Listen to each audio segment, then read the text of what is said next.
Hello friends. तो इस video में हम लोग देखेंगे आज का 6वां टेस्ट। इसके पहले हम लोगों ने 5 टेस्ट कर लिया था, जिसमें हम लोगों ने 50-50 करके 250 क्वेश्चन कर लिए हैं। ठीक है, आज हम लोग का जो टारगेट है वो है 15 टेस्ट का। तो ये 6वां टेस्ट है। अभी आपके 9 और टेस्ट आएंगे। मतलब आज मैं आप सबके लिए कितना परिश्रम कर रहा हूँ आप लोग समझ सकते हैं। ठीक है, कंटिन्यू बोल रहा हूँ। आज 12 अक्टूबर है और 13 अक्टूबर को आपको जो है 30 पूरा प्रैक्टिस सेट करा दूंगा। एक क्विक रिवीजन टेस्ट है। इसको आप जो समझना चाहें वो समझ लें। और ये इंपॉर्टेंट क्वेश्चन है और ये संभावित प्रश्नों की श्रृंखला है। जो मैंने आपकी मैराथन क्लास ले चुका हूं। मैं आपकी 15 मैराथन क्लास हैं। अगर आप लोगों ने उसका वीडियो नहीं देखा है तो डिस्क्रिप्शन में लिंक है, प्लेलिस्ट है मैराथन क्लासेस का, वहां जाकर देख सकते हैं। और उसी से संबंधित ये जो मिश्रित प्रश्न है, इसमें हमने 50 प्रश्न शामिल किए हैं। History, geography, polity, economy, current, science, general awareness, GK, जितना भी आपका विषय है टोटल 10-11 सबको शामिल कर लिया गया है इसमें। अगर आप इतना कर लेते हैं तो आपकी जो है 70 यहाँ से, और अगर आप मैथ में 20 कर लेते हैं 90। वैसे भी अगर जो है नॉर्मली करेंगे तो 80+ आराम से क्वेश्चन आपके अटेम्प्ट हो जाएंगे अच्छे से। तो चलिए, हम लोग जो सीरीज अपना चला रहे हैं, जिस प्रकार से हमने मैराथन में देखा था सीधी बात नो बकवास सीरीज, इसी प्रकार यहाँ भी देख रहे हैं सीधी बात नो बकवास पेट का जो है प्रैक्टिस सेट। तो ये 6वां टेस्ट में आप सभी का स्वागत है। आज का पहला प्रश्न, निम्नलिखित में से कहाँ सदाबहार वन पाए जाते हैं? तो इसका सही उत्तर है पश्चिमी घाट। देखिए, सदाबहार का मतलब जो होता है हमेशा जो है वहाँ जहाँ वर्षा होती रहती है, ठीक है, और बढ़िया जो है मौसम रहता है, तो सदाबहार वन जो है पश्चिमी घाट पे पाए जाते हैं। पश्चिमी घाट का मतलब जैसे केरल वाला एरिया हो गया, इधर नीचे के तमिलनाडु, केरल, ऊपर जाएंगे तो कर्नाटक, गोवा, महाराष्ट्र, ये वाला एरिया जो पश्चिमी घाट है, जहाँ जैव विविधता सबसे ज़्यादा वहाँ पाई जाती है। जैसे साइलेंट वैली केरल का जो है शांत घाटी जो है। दूसरा प्रश्न है, संयुक्त राष्ट्र पर्यावरण कार्यक्रम UNEP, United Nation environment programme जो है, इसका मुख्यालय कहाँ है? तो इसका मुख्यालय है नैरोबी, केन्या में। केन्या की राजधानी है नैरोबी, वहीं पर UNEP का हेडक्वार्टर है। तो आज का जो है तीसरा प्रश्न देखते हैं। ये सारे इंपॉर्टेंट क्वेश्चन हैं। आप जो समझना चाहें, जिस प्रकार से करना चाहें आप कर सकते हैं। ठीक है, एक एक क्वेश्चन को अगर आप ढक्के करना चाहते हैं, ऑप्शन देखना चाहते हैं तो ठीक है। अब बहुत लोग बोल रहे थे कि सर आप पहले ही ऑप्शन बता देते हो, तो इसमें अब ये बताएं, टाइम नहीं है कि मैं रोक लूँ, चलो 5-10 सेकंड का आपको टाइम दे दूँ, सोचो चलो बताओ। ये क्विक रिवीजन आपके क्वेश्चन यहीं से आएंगे। 1500 क्वेश्चन कम नहीं होते हैं। अगर आपने 1500 क्वेश्चन कर लिए तो 60 नंबर फंसाना बहुत बड़ी बात नहीं होती है। तो इसलिए उम्मीद करता हूँ कि आपको वीडियो पसंद आएगी। मैं अपने तरफ से पूरी परिश्रम कर रहा हूँ। मेरे लेखपाल में जो 92 नंबर आए थे, मैंने लास्ट टाइम में कुछ ऐसे ही प्रैक्टिस सेट करके गया था, उसी का नतीजा है कि मेरे लेखपाल में जो है 92 प्रश्न सही हुए थे। तो उसी स्ट्रेटजी को आप सब तक पहुंचा पा रहा हूं। तीसरा है, निम्नलिखित में से कौन सबसे अधिक पारिस्थितिकी तंत्र है? ठीक है, महासागरीय PCS का क्वेश्चन है, 2018 में क्वेश्चन आया था। निम्नलिखित में से किस देश को दुनिया में कार्बन निगेटिव देश के रूप में जाना? सब कुछ मैं मैराथन में आपको करा चुका हूँ। कार्बन निगेटिव मतलब जो जहाँ 0 कार्बन हो, ठीक है, जहाँ पोल्यूशन हो ना, 100% जो है पेड़ पौधे लगाए गए हो, तो भूटान में। इसी को थंडर भूमि जो है, थंडरबोल्ट भूमि के नाम से जाना जाता है। पिछली बार पेट में क्वेश्चन आया था इसका। देश की किस सरकार ने 17 सितंबर को EV रामास्वामी की जयंती पर सामाजिक न्याय दिवस मनाने की घोषणा की है? ठीक है, EV रामास्वामी कौन थे? इन्हीं को पेरियार कहा जाता था। ठीक है, जो है तो तमिलनाडु सरकार ने EV रामास्वामी की जो है जयंती पर, इनका जन्मदिवस 17 सितंबर है, उसी दिन जो है तमिलनाडु की सरकार जो है सामाजिक न्याय दिवस के रूप में मनाएगी। 2020 से लेकर 21 के आर्थिक सर्वेक्षण की थीम क्या थी? Saving life and livelihood. ये जो है 2020-21 की, ये इस बार नहीं पूछा जाएगा। फरवरी 2021 में 14वां अंतर्राष्ट्रीय बाल फिल्म महोत्सव का आयोजन कहाँ हुआ था? तो ये बांग्लादेश में हुआ था। ये इंपॉर्टेंट क्वेश्चन है, ठीक है, क्योंकि 1 साल का लगभग करंट पढ़ना होता है। लाल बाल पाल, ठीक है, त्रिगुट कौन सा भारतीय राष्ट्रीय कांग्रेस का अध्यक्ष नहीं हुआ है? इसमें से लाल बाल पाल लाला लाजपत राय, बाल गंगाधर तिलक और बिपिन चंद्र पाल, ये जो है तीनों गरम दल के नेता थे। इनमें से कौन भारतीय राष्ट्रीय कांग्रेस का अध्यक्ष नहीं बना था? तो इसका जो सही उत्तर है वो है लाला लाजपत राय। लाला लाजपत राय ने किसी भी कांग्रेस अधिवेशन की जो है अध्यक्षता नहीं किए थे।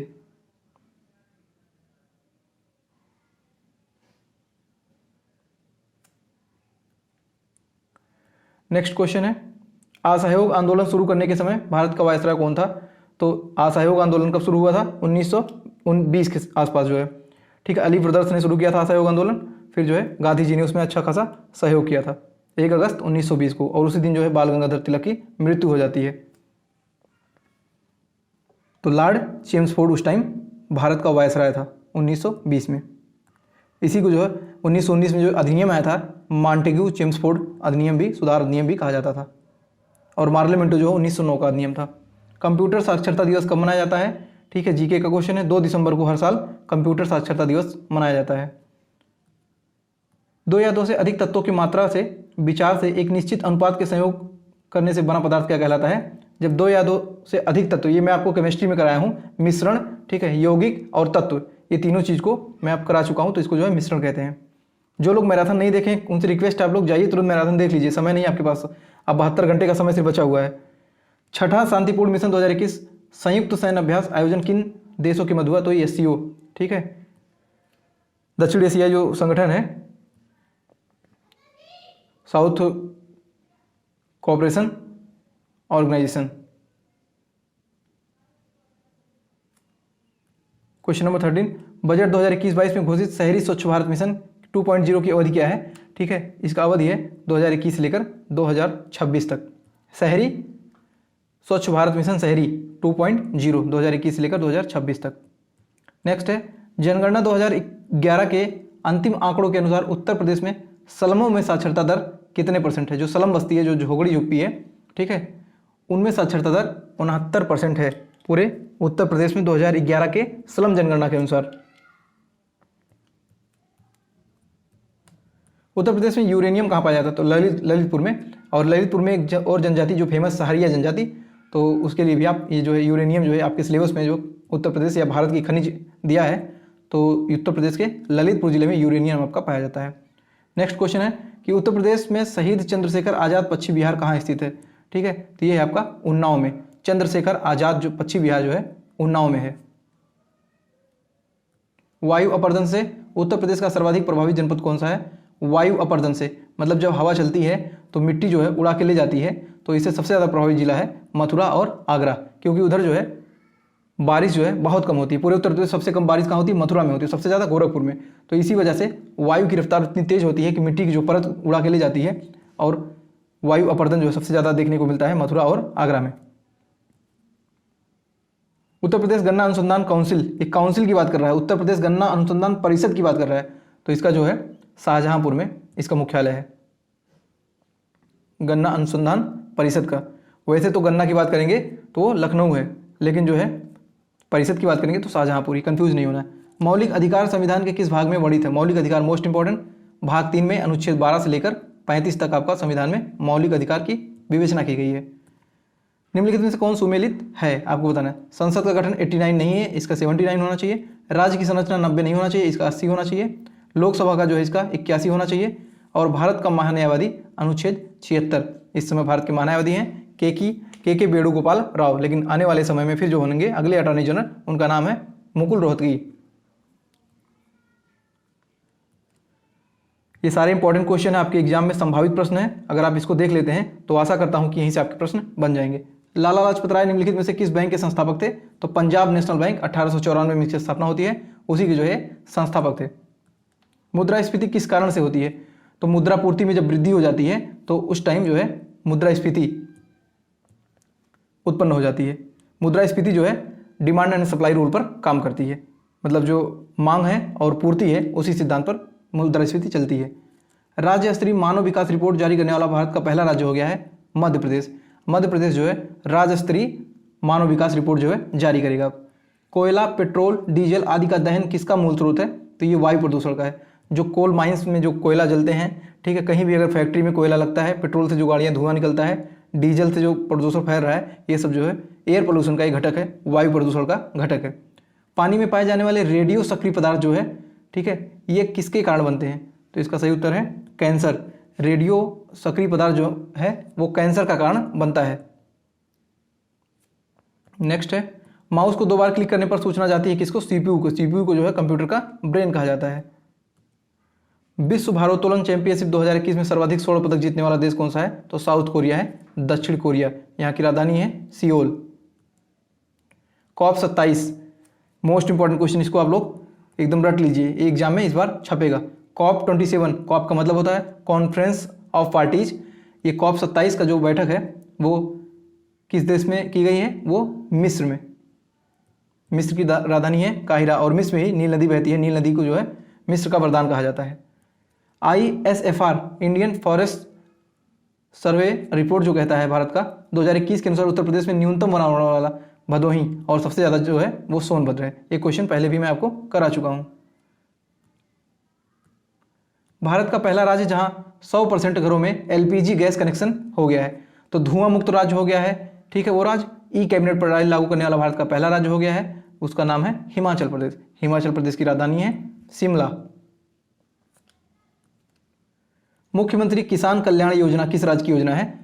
तो मुख्यमंत्री किसान कल्याण योजना जो है ये मध्य प्रदेश की योजना है। मुख्यमंत्री किसान कल्याण योजना एक किसान कल्याण योजना है, तो उत्तर प्रदेश की है, जिसके तहत किसानों की आय दोगुनी करने की बात की गई है। कंफ्यूज नहीं होना है। PV सिंधु एथलीट किस खेल से संबंधित है? तो ये बैडमिंटन से हैं PV सिंधु, और ओलंपिक में लगातार बैक टू बैक जो है मेडल जीतने वाली ये पहली महिला है भारत की।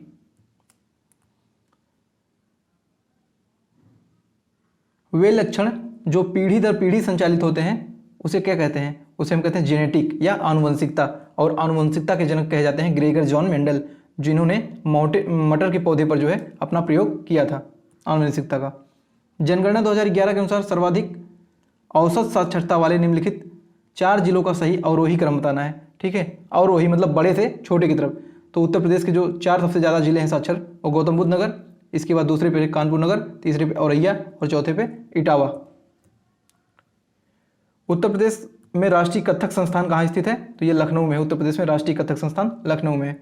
निम्नलिखित में से कौन सुमेलित नहीं है? फतेहपुर सीकरी जो है अकबर ने बसाया था इसको, और यहीं इसका सब कुछ राजधानी वगैरह था। जौनपुर सिटी फिरोज शाह तुगलक ने अपने भाई चचेरे भाई जौना खां की याद में बसाया था, सही बात है। आगरा को सिकंदर लोदी ने बसाया था 1504 में। ठीक है, ये भी सही बात है। और जामा मस्जिद को बनवाया था शाहजहां ने, ना कि शेर शाह सूरी ने। जामा मस्जिद को शाहजहां ने और क्या बनवाया था? शाहजहां ने ताजमहल बनवाया था, और जो है दिल्ली का लाल किला बनवाया था। और आगरा में लाल किले में मोती मस्जिद का निर्माण भी शाहजहां ने कराया था, और दिल्ली वाले लाल किला में औरंगजेब ने मोती मस्जिद का निर्माण कराया था। तो आप कंफ्यूज नहीं होना है, सारे क्वेश्चन आपके एग्जाम में फंसने वाले यहीं से। जो बोल दे रहा हूँ सारे क्वेश्चन ध्यान से सुनो, आपके यहीं से क्वेश्चन आ जाएंगे। निम्नलिखित में से कौन सा उत्तर प्रदेश के मुख्यमंत्री नहीं रहे हैं आपको बताना है? तो राम नरेश यादव रहे हैं, सुश्री मायावती रही हैं, गोविंद बल्लभ पंत उत्तर प्रदेश के पहले मुख्यमंत्री, और नित्यानंद स्वामी जो है बाबा हैं, ये उत्तर प्रदेश के मुख्यमंत्री नहीं रहे हैं। ठीक है, अगला क्या है? गीडा क्या है? GIDA, गीडा का फुल फॉर्म होता है गोरखपुर इंडस्ट्रियल डेवलपमेंट अथॉरिटी, यानी गोरखपुर औद्योगिक विकास प्राधिकरण, इसका पूरा नाम है गीडा का। ये यूपी का एग्जाम है, तो यूपी से ज़्यादा क्वेश्चन आपके बनेंगे। 20 सूत्री कार्यक्रम जो ये कब बना था? इंदिरा गांधी जब आपातकालीन लगाई थी उसके बाद 1975 में इन्होंने 20 सूत्री कार्यक्रम दिया था। तो ये पूछा जाता है किस पंचवर्षीय योजना में आया था, तो आप ये भी जो है जान लीजिए 20 सूत्री 1975 में आया था, और 74 से 78 के बीच में आपकी चौथी पंचवर्षीय योजना चली थी। पहली जो है पंचवर्षीय आपकी 51 से 66, 1951 से 1966, फिर जो है 1951 से 1956, फिर 56 से आपका 61, 61 से 66, और 3 साल का फिर आपका गैप हो गया था। फिर 69 से लेकर 74 चली थी, और इसके बाद 74 से लेकर 78 की 4 वर्ष की चली थी जो है 5वीं पंचवर्षीय योजना। तो उसी में जो है गरीबी हटाओ का नारा भी इंदिरा गांधी ने दिया था, और उसी टाइम जो है ये आपका 1975 में 20 सूत्री कार्यक्रम इंदिरा गांधी द्वारा चलाया गया था। निम्नलिखित में से कौन खरीफ का फसल नहीं है? तो खरीफ, रबी खरीफ और जायद 3 टाइप की फसलें होती हैं। रबी मतलब सूर्य जो ठंडी में हो, ठीक है, और उनको रबी कहते हैं। खरीफ मतलब जो है गर्मी बरसात के टाइम जो होती हैं, और जायद का मतलब होता है मार्च अप्रैल में जो फसलें होती हैं उनको जायद, खीरा ककड़ी तरबूज खरबूज ये सब। तो इसमें पूछा गया है खरीफ की फसल इसमें से नहीं है। तो चावल ये आपका बरसात में होता है, मक्का भी जो है, कपास, ये सब आपके गर्मी की फसल हैं, तो ये नहीं होंगे। गेहूँ आपकी रबी की फसल है, ये सूर्य के टाइम जब उगता है तो गेहूँ जो ये होता है नवंबर दिसंबर में, तो इसकी कटाई होती है अप्रैल मई में। नेक्स्ट है कंप्यूटर पर आरोपित अधिकृत त्रुटियां किस कारण होती हैं? तो डेटा प्रविष्टि में त्रुटि के कारण जो है कंप्यूटर पर आरोपित अधिकतर त्रुटियां जो है होती हैं। ठीक है, जो कंप्यूटर में त्रुटियां होती हैं उसको हम लोग बग के नाम से जानते हैं। विश्व की सबसे बड़ी मीठे पानी की झील कौन सी है? तो लेक विक्टोरिया जो है विश्व की सबसे बड़ी मीठे पानी की झील है।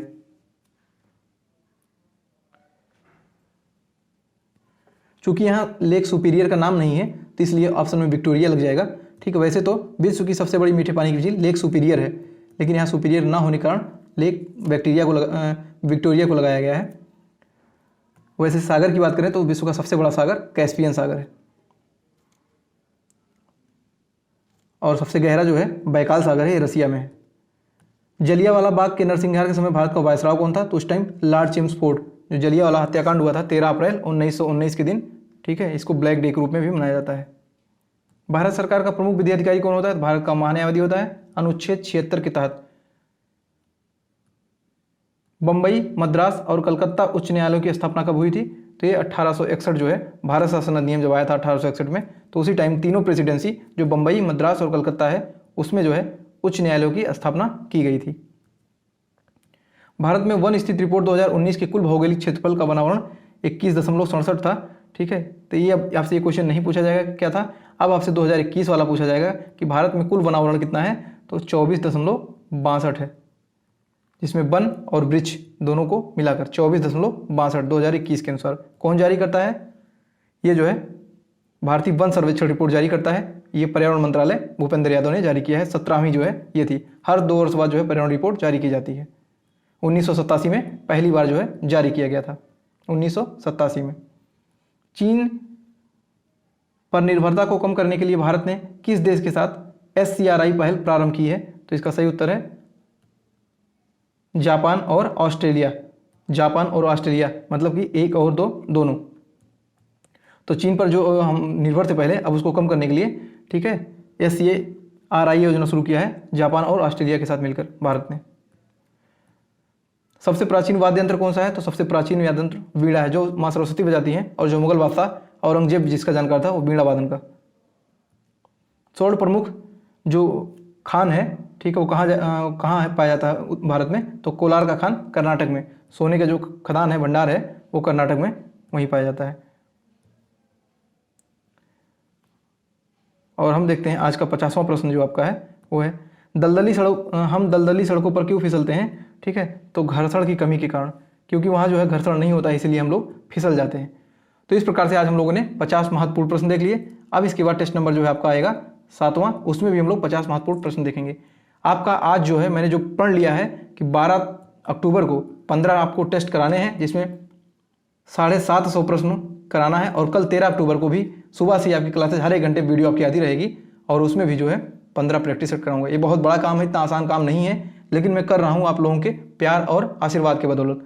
तो आपको कुछ नहीं करना है, कोई चार्ज वगैरह नहीं देना, वीडियो को बस देखना है और चैनल को सब्सक्राइब करना है। सब्सक्राइब करके आप लोग घंटी दबा लीजिए, और जो लोग मैराथन नहीं देखें प्लेलिस्ट में जाकर मैराथन को देख लें, डिस्क्रिप्शन में उसका लिंक भी मिल जाएगा। तो ठीक है दोस्तों, वीडियो के लिए इतना ही, मिलते हैं नेक्स्ट वीडियो टेस्ट नंबर 7 में। तब तक के लिए नमस्कार, जय हिंद, जय भारत।